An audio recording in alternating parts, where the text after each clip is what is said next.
Let's see what we can find in the shoebox of fuzzy memories today. Oh, look at the hair.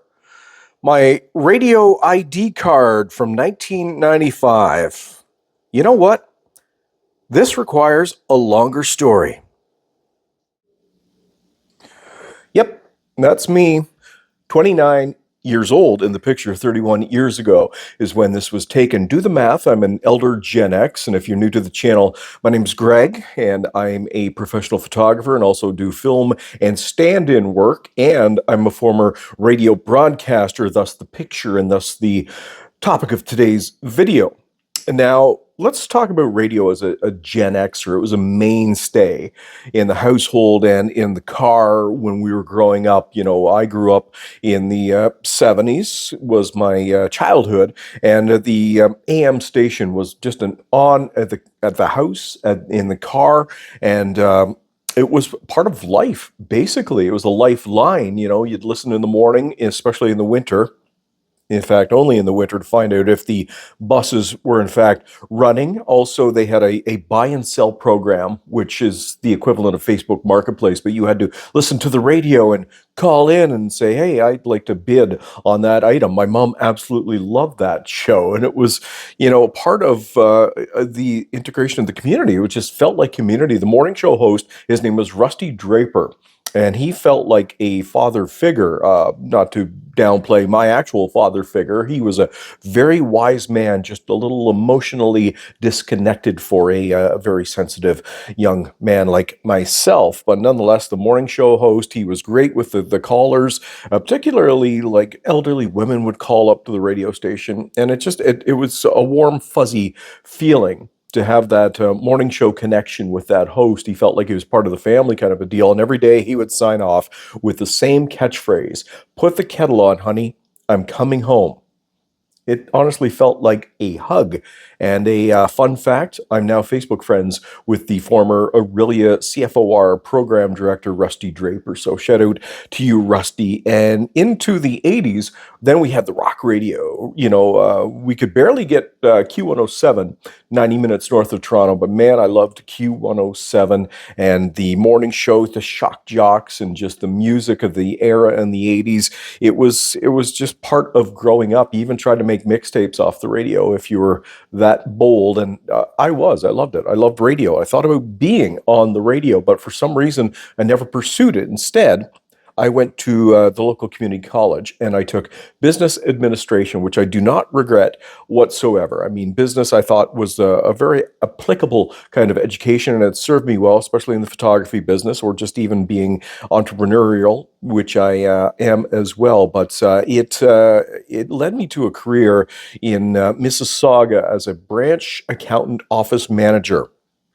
Little did I know when I graduated college, or even went to college, or got out of high school for that matter, but I was a very creative person. We didn't have, counselors back in high school saying, you're creative, you should probably go into that. It was all get a job, work your 40 years, find a wife, retire, settle down.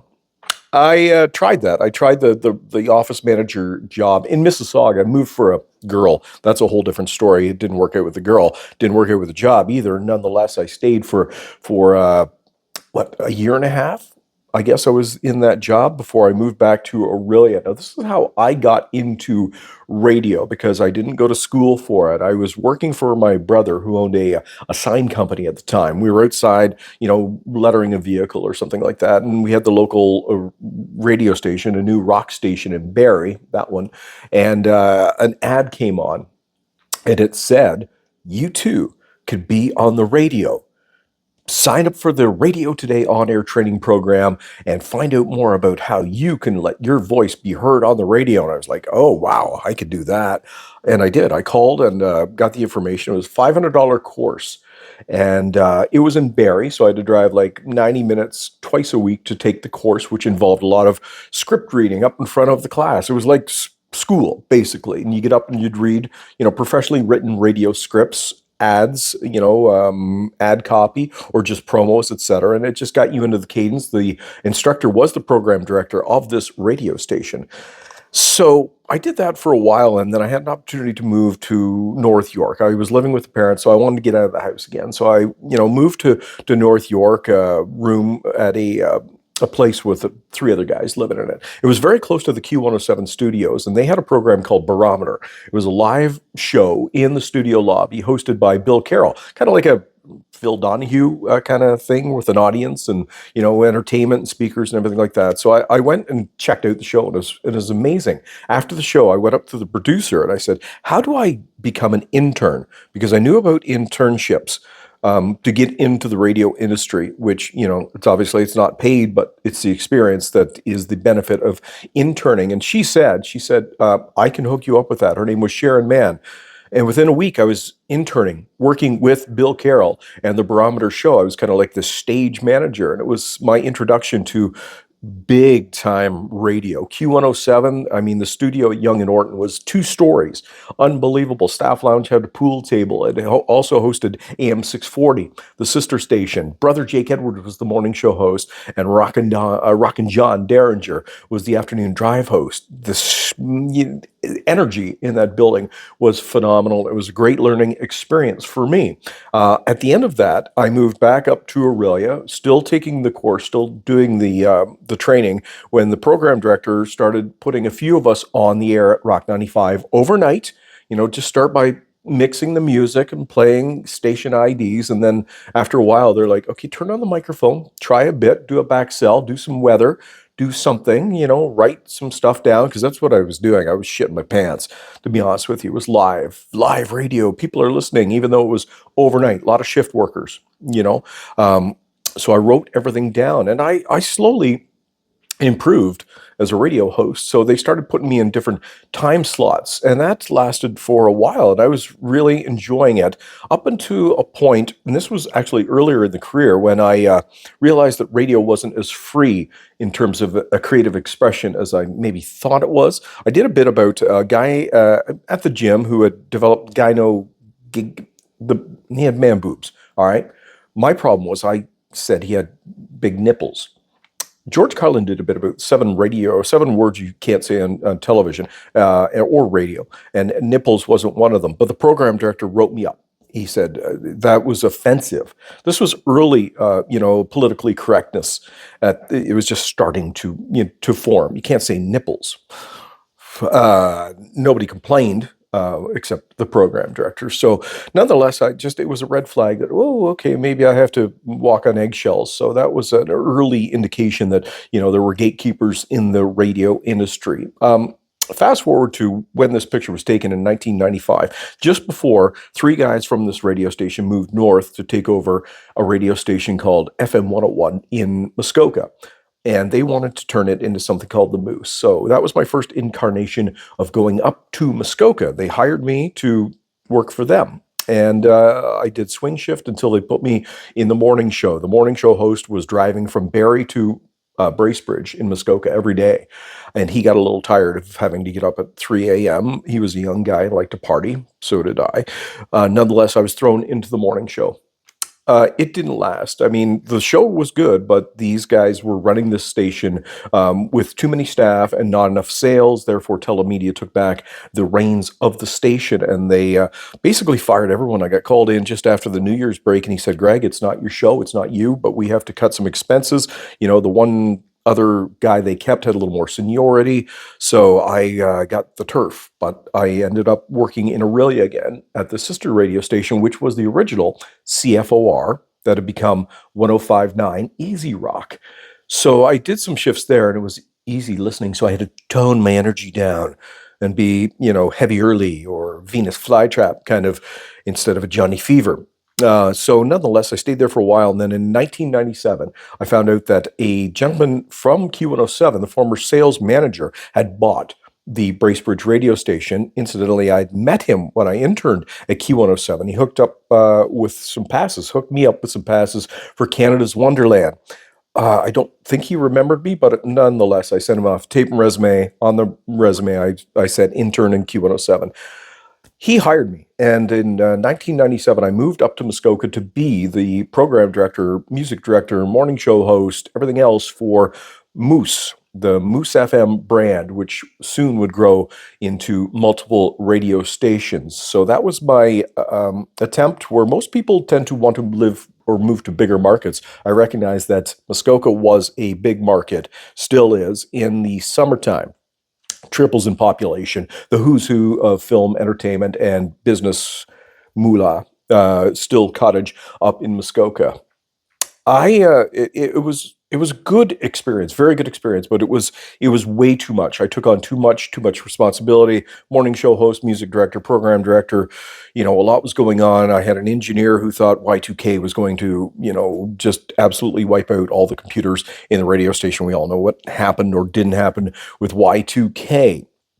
Nonetheless, the computerization system and the internet were all starting to form then, and I noticed something that was starting to, affect the overall industry, and that was the fact that I could voice a show and send it through FTP. It's technical jargon. I didn't know how it worked, but it would end up in the radio station's computer in Thunder Bay or in Timmins, and I could voice a show, and it would be the afternoon show. It would play, replacing the current afternoon drive person in that market. So I knew that the writing was on the wall that jobs were going to start going. So I noticed the insecurity of employment in the radio industry back 25 years ago, 26 years ago.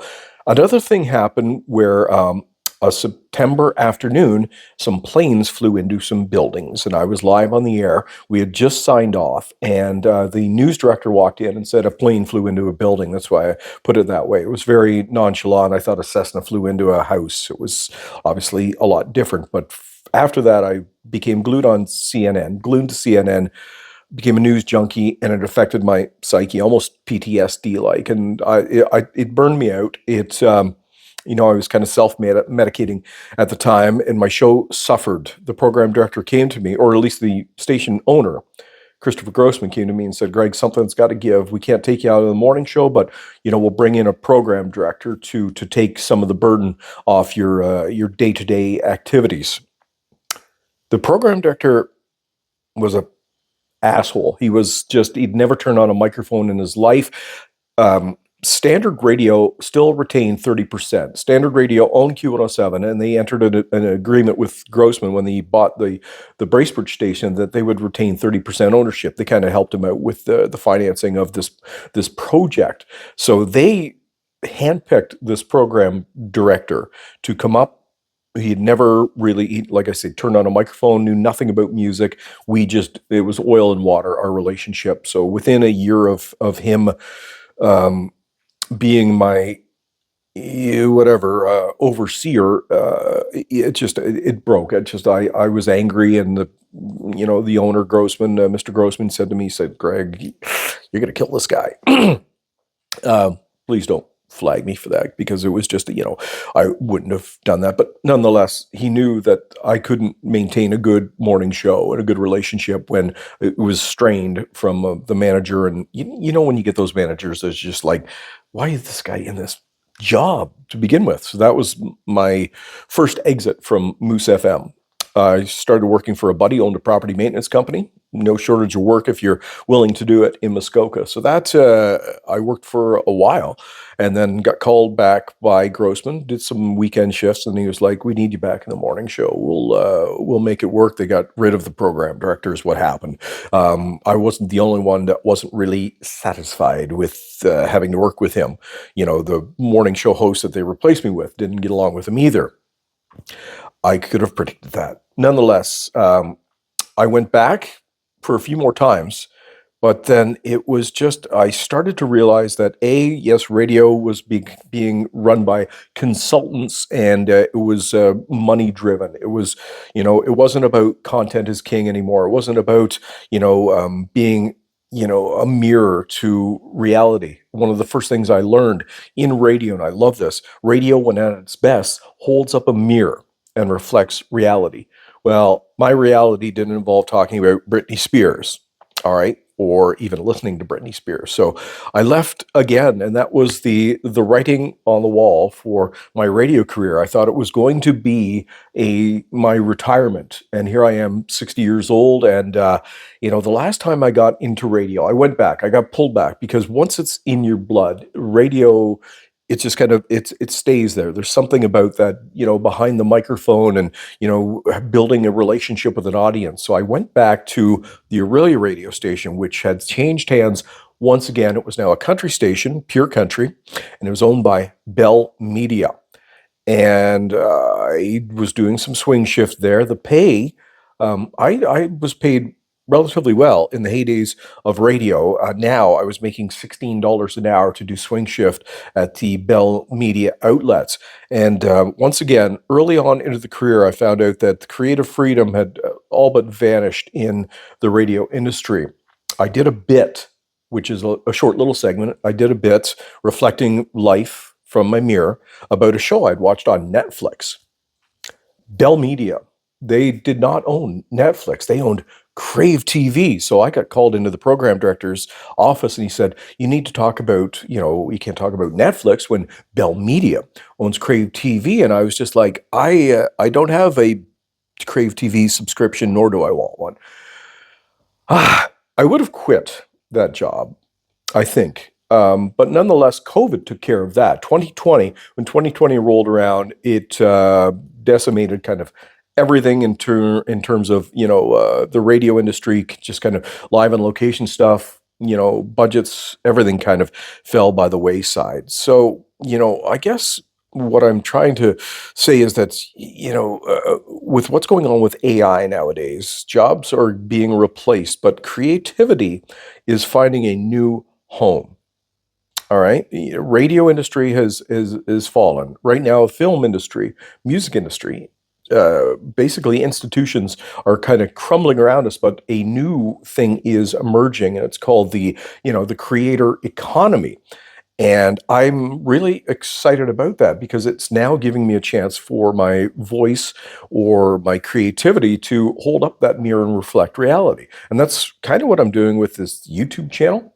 I want to engage, start community, start discussion, talk about Gen X stuff. I have stories from my radio days that I've shared a few in some shorts, but I've got a multitude of pictures and stories that'll, curl your hair and just say, wow, that was quite the experience. So if you kind of are into that, please, subscribe, be part of the community, and make suggestions on what you want to hear in terms of stories. And I also have film industry stories. I worked 3 years in Vancouver. So I guess what I'm saying is that if you are a creative type and look at, what's going on with industries right now, become a YouTuber at any age. I'm telling you, it is a way to connect with people, stay connected, and just and let your creative freedom flow. And that's why I started Gen X Mindset right here. I'm also an author. I will be telling you more about the book I wrote, Timeless Truths, in future episodes. But I just wanted to explain a little more about my backstory and why I'm kind of optimistic about the future for creative types. It's not a cakewalk. It requires a lot of discipline, but so did radio when I got into it. So did anything worthwhile when you get into it. We all make career choices or relationship choices that don't really pan out, and that's going to be a lot of what we talk about here on Gen X Mindset. But I'm just, I realize at this stage in life that creativity, things that you wanted to do when you're younger, now might be a good opportunity if you have that opportunity to pursue these endeavors that maybe you let go of back when you were young and didn't know what you wanted to do with your life. So anyway, my name's Greg. This is Gen X Mindset, and I hope to see you again soon.